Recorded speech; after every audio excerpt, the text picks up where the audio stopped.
Buenas noches. Estamos acá reunidos por iniciativa del Centro de Estudiantes, quienes me han convocado para que les haga unas reflexiones acerca de un tema controvertido en la ciencia jurídica, que es el poder de policía. El poder de policía se confunde usualmente con el término policía. El término policía hace referencia a una cuestión administrativa, a diferencia del término poder de policía, que hace referencia a una facultad del Congreso. Es decir, lo primero que tenemos que saber es que son dos términos. Por un lado, policía, función administrativa, y por otro lado, poder de policía, que es una facultad del Congreso de limitar o restringir derechos individuales para salvaguardar el interés general. En el caso de la policía, nosotros tenemos miles de policías. La que usualmente conocemos es la policía de seguridad, la policía federal, la policía de la ciudad, que llevan adelante una tarea administrativa que es proveer a la seguridad. Pero hay otras policías, por ejemplo la policía de medicamentos, que está a cargo de la Administración Nacional de Medicamentos, Alimentos y Tecnología Médica, que es la ANMAT, o bien la policía del trabajo, que se encarga de llevar adelante la función administrativa para controlar las condiciones dignas y equitativas de labor en el ámbito de la Ciudad de Buenos Aires o en el orden federal. Es decir, tenemos por un lado policía como función administrativa y por otro lado poder de policía como facultad del Congreso de limitar, restringir los derechos individuales para salvaguardar el interés general. ¿Cómo ha evolucionado este poder de policía y la situación actual? Esta evolución se puede estudiar teniendo en cuenta los fallos de la Corte. Y hay que tener en cuenta algo muy importante. De acuerdo con el concepto de Estado, el poder de policía ha sufrido el impacto de esa concepción política acerca de qué es el Estado. Veamos una pequeña evolución. Cuando el Estado era liberal, podríamos decir que cuando el Estado era liberal, el problema que plantea el Estado liberal es que el Estado tiene que ser algo limitado en sus funciones, limitados a la seguridad, la defensa, la justicia y las relaciones exteriores. Se trata de un Estado muy limitado en sus funciones. En ese periodo en el que el Estado era liberal, el concepto de poder de policía era un concepto limitado. ¿Limitado a qué funciones? A las funciones de seguridad, salubridad y moralidad pública. Es decir, en ese periodo en el que el Estado era liberal, limitado en sus funciones, el poder de policía también estaba limitado a estos tres aspectos: seguridad, salubridad y moralidad pública. En ese periodo en el que el Estado es liberal, nosotros encontramos dos fallos: el caso Salaverista y el caso Plaza de Toros. En esos dos casos, la Corte no va a utilizar el término poder de policía, pero ya podemos advertir la idea de limitar los derechos individuales para salvaguardar el interés general. En el caso Plaza de Toros se trataba de un propietario que quería establecer en nuestro país una corrida de toros. La corrida de toros debe estar en la zona de Plaza San Martín, donde existía un predio para establecer la corrida de toros, y una ley prohibió estos establecimientos. Entonces el propietario consideró que esta ley era lesiva del derecho de propiedad, del derecho de ejercer una industria lícita, y cuestiona esta ley y llega a la Corte. Cuando llega a la Corte señala que corresponde al Estado el proveer lo conducente para asegurar seguridad, salubridad y moralidad pública. Es decir, acá ustedes pueden ver cómo el poder de policía se dedica a limitar los derechos individuales, pero únicamente en estos tres aspectos: seguridad, salubridad y moralidad pública. En el caso de Plaza de Toros se entendió que lo que se afectaba era la moralidad pública, porque al establecer una corrida de toros, lo que se hace es matar animales. Entonces, la Corte dijo que se estaban propiciando sentimientos malsanos en la comunidad y por esa razón la Corte limita el derecho de propiedad, el derecho de ejercer una industria lícita. En ese momento las corridas de toros eran legales en nuestro país, y entonces la Corte limita esos derechos individuales porque entiende que el interés general en este caso estaba en juego la moralidad pública. En el caso Saladeristas, este es un caso paradigmático, porque se utiliza para estudiar el poder de policía, pero también algunos creen que en ese caso es uno de los casos pioneros en defensa del medio ambiente. ¿Qué pasaba en este caso? En Saladeristas de Barracas, el problema era que los propietarios de los saladeros, una industria incipiente en la segunda mitad del siglo XIX, desplegaban su actividad, el salado y grasería de carnes. Entonces, ¿qué pasó? Los desperdicios de la actividad los tiraban al riachuelo. Y acá surgió un problema, porque esto generó una zona infecto-contagiosa a la vera del riachuelo, y una ley de la provincia de Buenos Aires ordenó la clausura de los establecimientos. ¿Qué pasó en este caso? Los propietarios de los saladeros dijeron: esto afecta mi derecho de propiedad, porque yo tengo una actividad lícita con la que despliego mis funciones. Afecta el derecho de comerciar, afecta la libertad. Se cuestiona la ley y la ley llega, el cuestionamiento de la ley llega a la Corte Suprema de Justicia de la Nación. Acá la Corte, en 1887, el 14 de abril de 1887, la Corte declara la constitucionalidad de la ley que ordenó la clausura de los establecimientos. Acá hubo varios aspectos a señalar. El primer aspecto fue que la Corte dijo: nadie tiene un derecho adquirido a propagar en la comunidad la muerte y el duelo que haga de su propiedad. En este caso, los propietarios del saladero lo que hacían al tirar los desperdicios era generar un peligro para la comunidad. Acá la Corte reitera este argumento de Plaza de Toros: seguridad, salubridad y moralidad pública. En este caso estaba en juego la salubridad pública. Entonces la Corte dice: la ley es constitucional. Pero además, el otro problema que se planteó en Saladeristas fue el tema de los derechos adquiridos. Los saladeristas decían que no se les podía clausurar el establecimiento porque ellos habían obtenido un permiso con anterioridad. En ese caso, no se podía dejar sin efecto ese permiso porque ellos ya lo tenían con anterioridad al dictado de la ley. Acá la Corte dijo que nadie tiene un derecho adquirido a propiciar en la comunidad la muerte y el duelo que haga de su propiedad.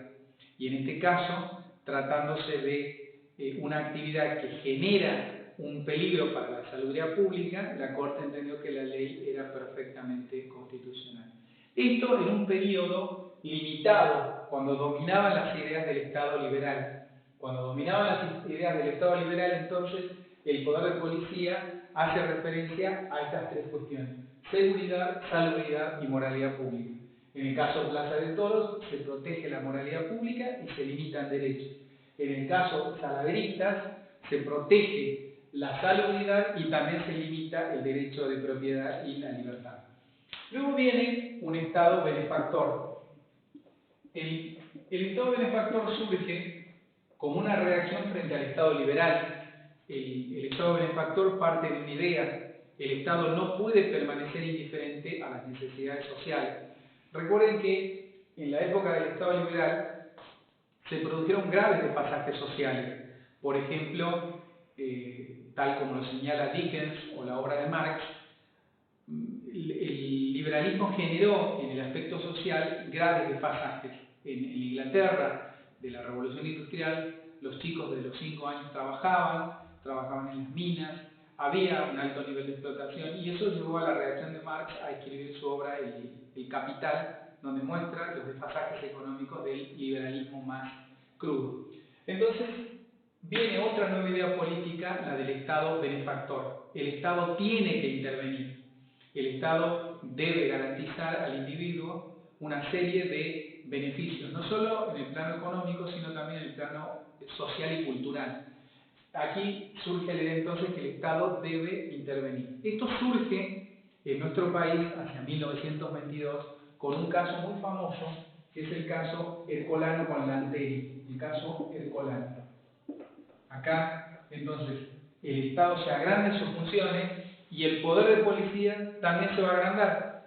En el caso Ercolano se trataba de una ley, la ley 11.157, que se había sancionado el 15 de septiembre de 1921 y había establecido el congelamiento del precio de los alquileres. Por eso la ley fue conocida como la ley de congelamiento de alquileres. ¿Qué pasó? El propietario de un inmueble consideró que esa ley era inconstitucional. El propietario decía: yo tengo un inmueble y yo cobro un precio que considero conveniente y pactamos con el particular un precio. Estas son cuestiones que hacen al mercado.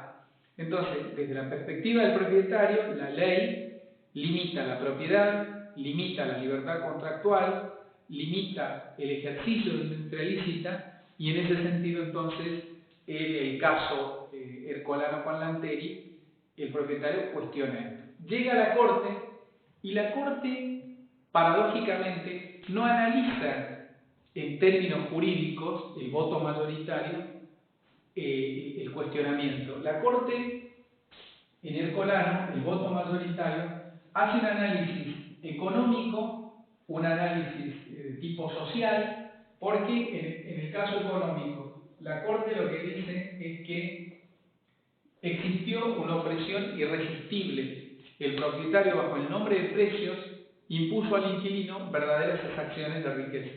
Entonces, desde el plano económico, la Corte entiende que el propietario ejerció como un monopolio respecto de la propiedad y le impuso al inquilino verdaderas exacciones de riqueza.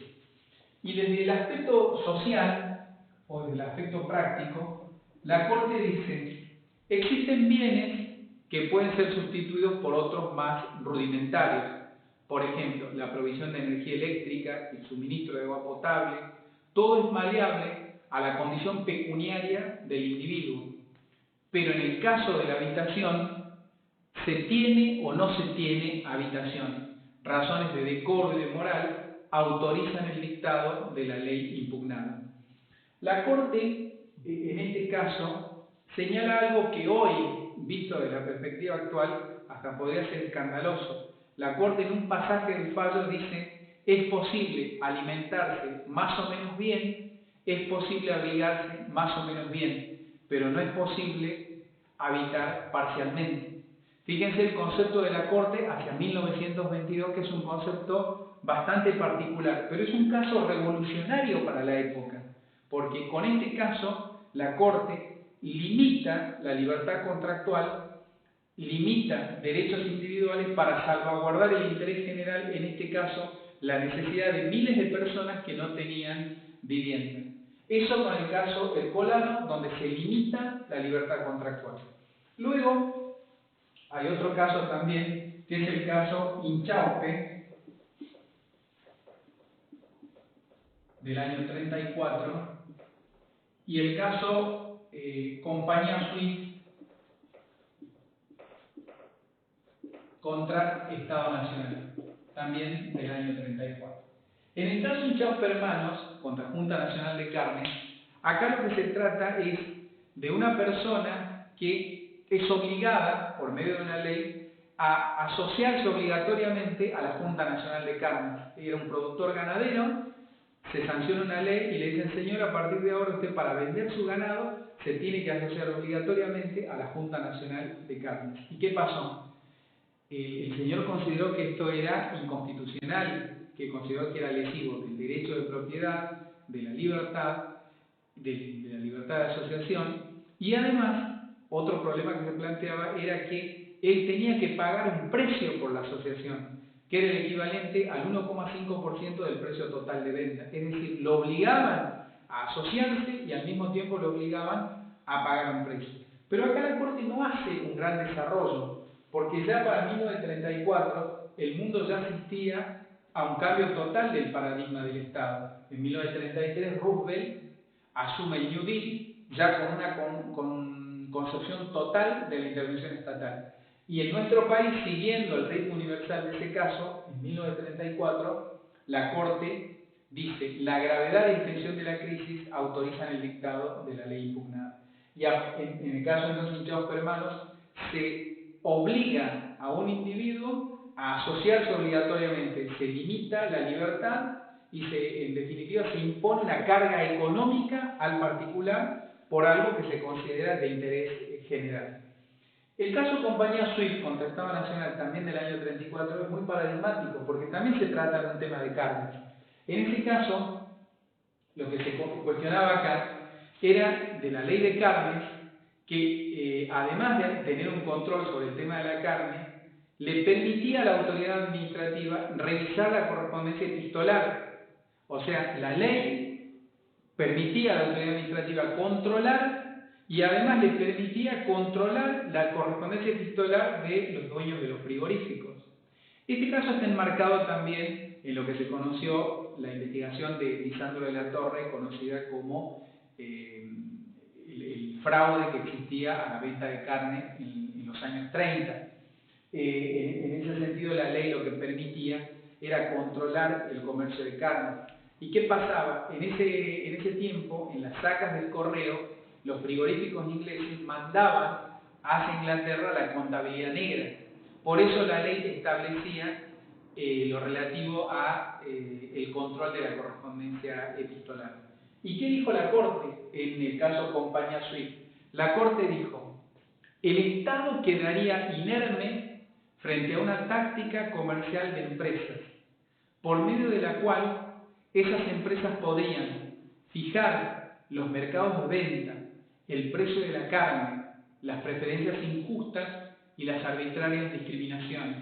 Es decir, por un exagerado concepto de libertad comercial, las empresas podrían realizar lo que al Estado le niega, que es la regulación y el control de la fuente principal de la vida económica de la nación. Fíjense ustedes entonces que en 1922 abrimos las compuertas para que el poder de policía ingrese mucho más que a seguridad, salubridad y moralidad pública. En el Colano limita la libertad contractual, en Ichauspe, Hermanos, impone una carga económica, pero con Compañía Swift acá limita o bien violenta garantías constitucionales expresamente previstas en nuestra Constitución, donde la correspondencia epistolar es inviolable. En el año 38 hay otro caso que es el caso Rusich contra Compañía Introductora de Buenos Aires. Compañía Introductora de Buenos Aires es la que produce la sal Dos Anclas. Elvira Rusich había trabajado en la Compañía Introductora de Buenos Aires y la despidieron. La despiden y ella pide que le paguen las vacaciones de las que no había gozado. Y la empresa le dijo: no, yo no le pago las vacaciones. Eso es un tema que lo tiene que pedir con el Estado. Llega a la Corte admite que se debe pagar las vacaciones, se basa en encíclicas papales para poder justificar el pago de las vacaciones, y fíjense que acá en Rusich la Corte impone en salvaguarda del interés general cargas de tipo social, ¿sí? Esto es el periodo entonces del Estado benefactor. ¿Cuándo empieza el quiebre de ese Estado benefactor? En la década del 60. Y acá hay un caso que es el caso del Cine Callao. En el caso del Cine Callao se trataba de la ley 14.226, que obligó a los propietarios de salas de cine a presentar números vivos. Es decir, el propietario de la sala de cine, antes de que se pasara la película, estaba obligado a contratar artistas de variedades y tenía que adecuar la sala de cine para la presentación de estos artistas.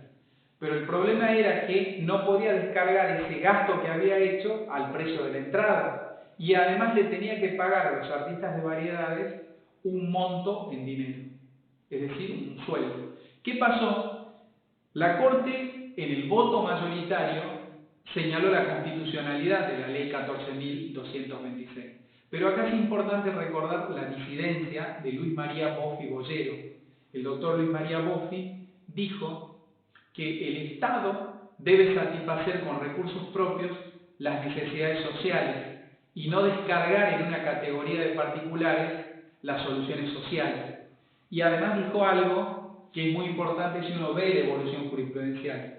Boffi dijo esto: las prácticas inconstitucionales encuentran su primer apoyo en ligeras desviaciones de los modos constitucionales de obrar, y fácil es predecir el proceso ulterior de apartamiento cada vez más extenso de la norma.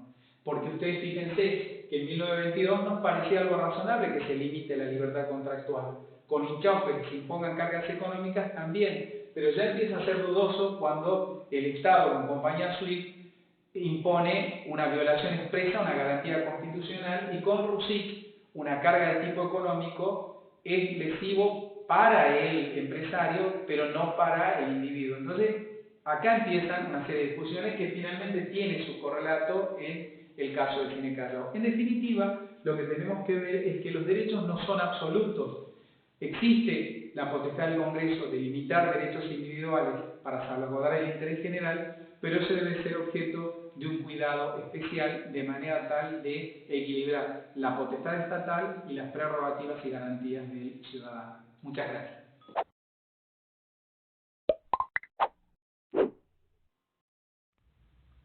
Y en esta oportunidad vamos a hablar de la actividad interventora del Estado. Vamos a hablar de los servicios públicos. A modo de introducción, por obra de la doctrina y jurisprudencia francesa durante el siglo XIX se fue perfilando una institución con un régimen jurídico peculiar de derecho público, destinada a regir las actividades de prestación tendientes a satisfacer necesidades de interés general que asumió el Estado y que éste pasó a prestar en forma directa o indirecta. En forma indirecta, materialmente el Estado encomendó, concedió o atribuyó el ejercicio de los correspondientes cometidos a los particulares, y para esto utilizó la figura de la concesión o por otros medios jurídicos como la gestión concertada, el permiso, etc. Ahora bien, estas actividades, cuando son prestadas por los particulares, se encuentran regidas por un régimen que es el común de la función administrativa, instituido para asegurar la continuidad, igualdad y regularidad y obligatoriedad de las prestaciones que satisfacen primordialmente necesidades públicas. El particular, colaborador de la administración pública, se halla sujeto a potestades de ésta, y especialmente a la fiscalización o control de la actividad que presta, sin perjuicio de lo cual también suele recibir, por alguna de las técnicas de transferencia, siempre que la función sea delegable o transferible por su naturaleza, determinados poderes públicos que pertenecen al iure propio de la administración. Así, el servicio público es entonces una actividad distinta a la regida por el derecho privado y por lo tanto extraña a la esfera de libertad individual, importando la declaración como actividad pública de una determinada función, la publicatio, lo cual determina a partir de ese momento que el ejercicio de la actividad es servicio público y pasa a ser regulada por el derecho administrativo. El requisito de la existencia de ley formal y material es un presupuesto sine qua non de la configuración del servicio público a fin de cuadrarlo en el ámbito del derecho administrativo, lo cual implica que será el Estado el titular del mismo, no a título de dueño, sino como titular de su regulación. Es en ese momento en donde el servicio ya no podrá ser ejercido por los particulares de iure propio. Por otro lado, el denominado servicio público impropio o virtual es aquel que surge por extensión, carente de la publicatio, situación que conduce a prescindir del sistema de la concesión o permiso como presupuesto del otorgamiento del derecho a ejercerlo, para sustituirlo por la autorización. El servicio público impropio o virtual puede convertirse en servicio público propio mediante la publicatio, ya sea porque son propios del Estado o mediante una declaración legal. El servicio público propio es el que presta el Estado, y en esto debemos detenernos, directamente o por concesionarios, que es en forma indirecta, y el servicio público impropio es aquel que tiene de común con el propio la satisfacción más o menos continua de necesidades colectivas, pero no es el Estado quien lo presta ni lo concede, sino que tan solo lo reglamenta. Por ejemplo, el servicio de farmacia, taxis, alquiler, etc. Motivo por el cual, cuando nos referimos al servicio público, hablamos del servicio público propio. La idea objetiva del servicio público propio se combina con dos aspectos complementarios que permiten configurarlo. Primero, la declaración legislativa que una actividad de prestación configura un servicio público, la referida publicatio, y las notas que perfilan los caracteres de su régimen jurídico: la regularidad, la continuidad, la igualdad, la obligatoriedad y la existencia de prerrogativas de poder público. Los caracteres de su régimen jurídico consisten en una prestación obligatoria y concreta de naturaleza económico-social que satisface una necesidad básica y directa del ciudadano, por ejemplo, el servicio de correos, de transporte o la electricidad, entre muchos otros. A esta altura ya podemos referir una noción un poco más compleja de qué se entiende por servicio público.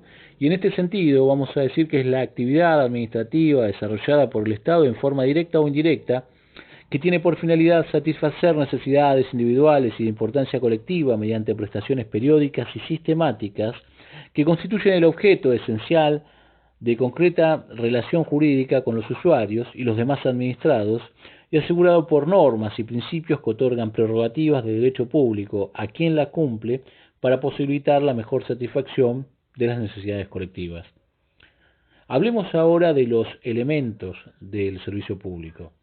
El primero de ellos es la prestación de la administración. El común denominador de esta actividad es el servir público. La prestación tiene por objeto proporcionar utilidad a los particulares y por ella el usuario efectúa una retribución, esto es el pago de una determinada tasa. Debe tratarse de una prestación de actividades o de bienes, pero no de dinero. El dinero por definición es un medio de pago, en sí mismo no satisface ninguna necesidad per se. El segundo elemento es la prestación en forma directa o indirecta del interés público. Si se hace en forma indirecta, la prestación se lleva a cabo a través de los propios administrados. Si se trata de una prestación de carácter económica, se utiliza en este sentido el sistema de concesión de servicios públicos. La prestación en forma directa, la que realiza el propio Estado en forma directa, se realiza siempre a pérdida. El tercer elemento nos habla de que el servicio público debe satisfacer una necesidad de interés general. El interés general no es el interés de la administración. Esto debe quedar claro. Es la suma total de los intereses individuales coincidentes. A modo de ejemplo, hay un interés general de que se preste el servicio de transporte, de agua, de gas, de electricidad, porque cada individuo, de la mayoría de los habitantes, tiene interés personal en trasladarse, por ejemplo. El cuarto de los elementos es la titularidad del servicio público. Se encuentra a cargo del Estado, la cual es intransferible, solamente es delegable la ejecutabilidad del mismo. Una doble razón lleva a este fundamento. En primer lugar, la titularidad del Estado es un medio de defensa del interés general, ya que protege a la comunidad de usuarios contra la exacción de cargas irracionales y contra la posible opresión económica de los concesionarios, y por otro lado, como medio de promoción de intereses nacionales para incrementar los recursos, expandir las industrias y por supuesto aumentar las riquezas nacionales. Hablemos ahora de la clasificación de las prestaciones administrativas mediante actividades. En las prestaciones de actividad, los bienes materiales tienen la función de medio necesario para hacer posible o facilitar el cumplimiento de un servicio público. La prestación en este caso está constituida por un hacer, ya sea una actividad jurídica, por ejemplo la obligación de emitir un certificado de dominio, o una actividad material, por ejemplo una obligación en cabeza del Estado de orden asistencial. También puede ser mediante bienes. La clasificación de las actividades administrativas también puede ser, decimos, mediante bienes, y en este caso los bienes asumen la función de objeto de la prestación, la que en este supuesto consiste en una obligación de dar. Y como tal puede tratarse de una transferencia del dominio, por ejemplo la provisión de agua potable, de gas o luz, o puede tratarse de un derecho de uso, el uso de una cama de hospital o de un libro de una biblioteca pública. Pasemos ahora a los caracteres jurídicos de los servicios públicos. Los caracteres son básicamente 5: la continuidad, la regularidad, la igualdad, la generalidad y la obligatoriedad. Veamos particularmente cada uno de ellos. Continuidad. Merced a este carácter, el servicio público no puede interrumpirse ni paralizarse, dado que se ha establecido en beneficio de toda la actividad. Si el servicio lo presta el Estado, los bienes forman parte de su dominio público y como tales son inembargables. Pero si los presta un concesionario, también resultan inembargables mientras estén afectados a la prestación de un servicio público, a fin de evitar que se interrumpa la prestación del mismo. El Estado tiene la obligación de velar por dicha continuidad. El segundo de los caracteres es la regularidad. Un servicio es continuo cuando no se interrumpe, pero es regular cuando se presta en forma correcta y de acuerdo a la reglamentación. Igualdad. El servicio debe prestarse en igualdad de condiciones para todos los usuarios que se encuentren en la misma situación jurídica. Pueden existir categorías, pero manteniéndose el plano de igualdad de todos aquellos que se encuentran, como decimos, en la misma situación jurídica. Generalidad. Otro carácter es la generalidad. Tiene carácter general porque es para todos y no para un grupo en especial. Es decir, no pueden negarse las prestaciones a quienes las solicita, si el sujeto se encuentra en condiciones reglamentarias. Y por último, el quinto de los caracteres es la obligatoriedad. El servicio público debe ser prestado, debiendo ser sancionada su falta de prestación. Hablemos ahora de la clasificación de los servicios públicos. Por la titularidad del servicio, los servicios públicos pueden ser nacionales, provinciales y municipales. Y también pueden ser brindados por el Estado o por un concesionario. En función de la necesidad de su prestación, pueden ser necesarios o voluntarios, y también obligatorios o facultativos. Por el carácter de su prestación pueden ser esenciales o secundarios. Por la forma de su ejercicio pueden ser en concurrencia, con competencia o mediante un monopolio. Por razón de su utilidad, de su utilización, podrá ser necesaria, es en aquel supuesto en que el usuario lo tiene que usar forzosamente, tiene que servirse de él, por ejemplo, la educación primaria o el servicio de agua una vez establecido, o facultativo, por ejemplo, el transporte de pasajeros, el cual puede o no ser usado por el ciudadano. Y por último, por el carácter de la necesidad. Como tal, puede ser permanente o accidental. A modo de revisión, régimen jurídico del servicio público. A modo de revisión digamos que primordialmente se aplica un régimen de derecho público. Se encuentra alcanzado por los caracteres nombrados, que son la continuidad, regularidad, igualdad, generalidad y obligatoriedad. Los bienes afectados al servicio público son de dominio público, con todos sus efectos. Hay un derecho a percibir tasas o las tarifas fijadas en función del costo del servicio. La naturaleza de las mismas tiene naturaleza reglamentaria y no contractual. El servicio público se encuentra alcanzado por la jurisdicción contenciosa administrativa. Y en el último de los aspectos hablaremos de la determinación de los servicios públicos. En principio, la determinación de si una actividad constituye o no un servicio público debe hacerse por ley, en forma explícita o implícita. En algunos casos, la propia Constitución establece expresamente que el Congreso debe legislar al respecto, así como la determinación de que sea suprimido un servicio público es una decisión del Estado. No olvidar que la competencia para crear un servicio público es siempre local.